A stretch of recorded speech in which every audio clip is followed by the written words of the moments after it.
Enemy number 2.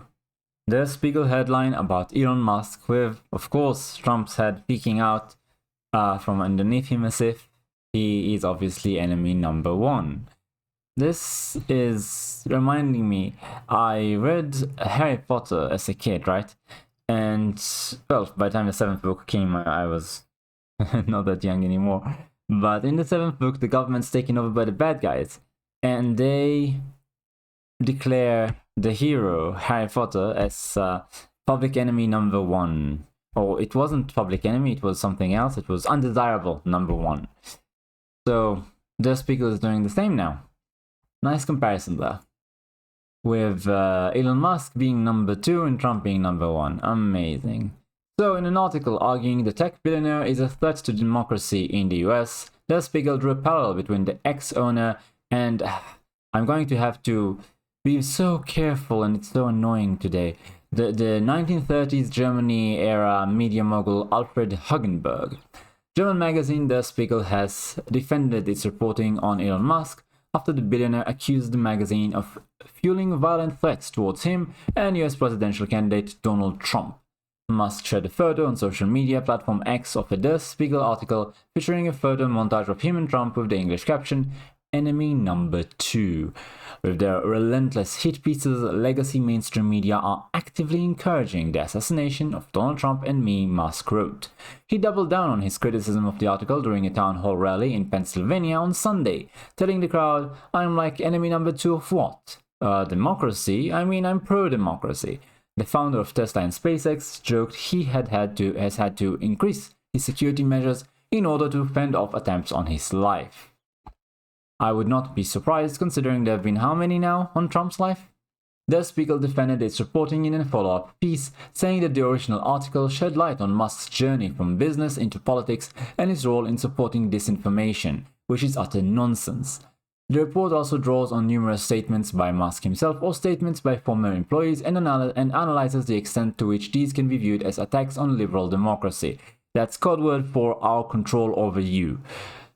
So the magazine wrote, adding it felt duty to monitor Musk's concentration of power with a critical eye. Unfortunately, that's the only concentration of power they are critical of.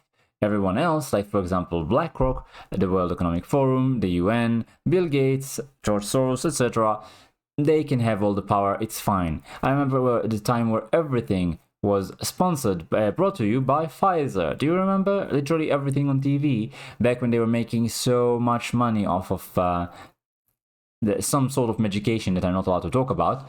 But nobody cared about the concentration of power, or the transfer of wealth from the middle class to the large corporations, largest in history. That wasn't any problem. It had no duty to monitor the concentration of power there, but once somebody decides to give people free speech, to an extent, then there's a duty for critical examination of the concentration of power. Sure. Comparison to the Führer and Hugenberg. Musk hit back in a second post about the original piece, which likened his proximity, strange, to right-wing populist movements in the US, to German businessman turned media entrepreneur Alfred Hugenberg, a media mogul who ended up joining the Führer cabinet in 1933. I can't say that joke. Something. Musk quipped, sharing a video of German right-wing influencer Naomi Siebert criticizing the Spiegel article. "These fools will gobble anything down." The Spiegel outlined how Hugenberg has bought a media empire in the 1920s and utilized it in the election campaign before being appointed by the Führer as the Reich Minister of Economics. Hugenberg, the Führer, does that overestimate Musk's historical role, the Spiegel wrote. The magazine added in its follow-up article that the comparison with the Führer and Hugenberg was intended to show how Musk could become a dangerous influence on modern democracy. Translation, he could take away our power or help others do so. Oh no. Former US Ambassador to Germany Richard Gernell, whose controversial tenure saw him relatively politically isolated due to his association with the far right, also weighed in on the report. Der Spiegel has a history of anti-Semitism and anti-Americanism, Grenell posted on X, sharing various photos of former magazine covers, and I wouldn't be surprised if he's very, very right. Musk has thrown his weight and financial muscle behind Trump, despite having once claimed X needed to stay politically neutral to survive. Yeah, but that was before you guys on the left did literally everything in your power to take him off completely, financially speaking, of course. And we even have, I think yesterday or the day before, I did a video about how basically all Western governments and the UN and many non-profits are banding together with the explicit priority of destroying X/Twitter. So if you are attacking him, don't expect him to be neutral. That's just silly, and that's nonsense.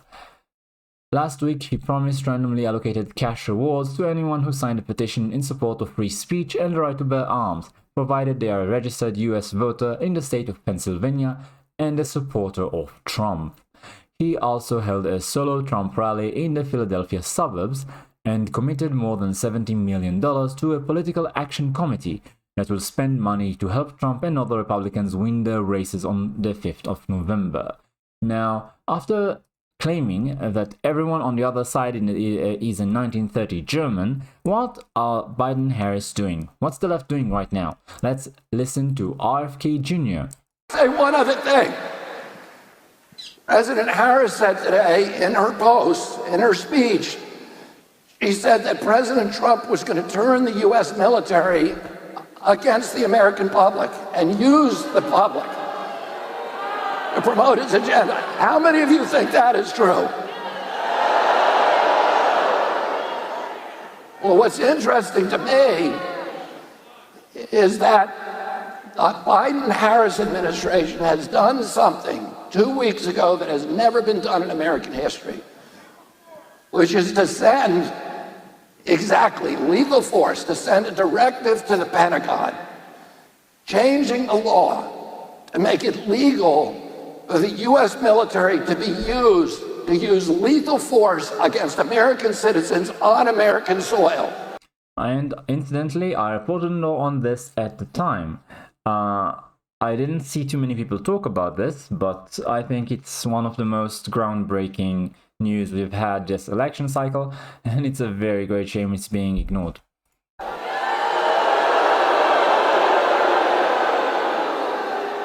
Technically, now it's legal, the U.S. military, under this directive, it will become legal for the U.S. military to shoot and kill Americans who engage in political protests because they disagree with policies of the White House. So there you have it. Pretty much everything they say is projection. Trump said that this is the last true and fair elections that the US could have if he loses. And I can see why he said that. Hopefully, the polls and the betting odds are now trending towards Trump. And hopefully we will have that result on election day. Because honestly, the opposite is very, very unpleasant to contemplate. But we'll see. We still have some time until then. Hopefully what the RFK Jr. just reiterated becomes a bit more mainstream, although I understand why Trump is choosing not to discuss it, because the mainstream media has bombarded their viewers with so much negative press about him that if he said literally just, hey, here's a Department of Defense, or I think it was, right? Whatever, here's a Biden-Harris administration directive to use lethal force, to authorize lethal force against protesters who don't like what the government's doing. If he just reiterated that fact, the mainstream media would absolutely run away with it and demonize it, take it out of context, and use it to excuse the use of force and legal means against him and his supporters, claiming that he's, fomenting social unrest and violence. So Trump, at this point, should be very careful with what he says, because anything that could be attributed to him, just by being attributed to him, is very, very suspect in the minds of the woke people, the people who watch mainstream media. He should leave it to other people in his team, and he has a lot of them, like Elon Musk, like JD Vance, because Vance has a very professional and sort of more normal politics air to him than Trump.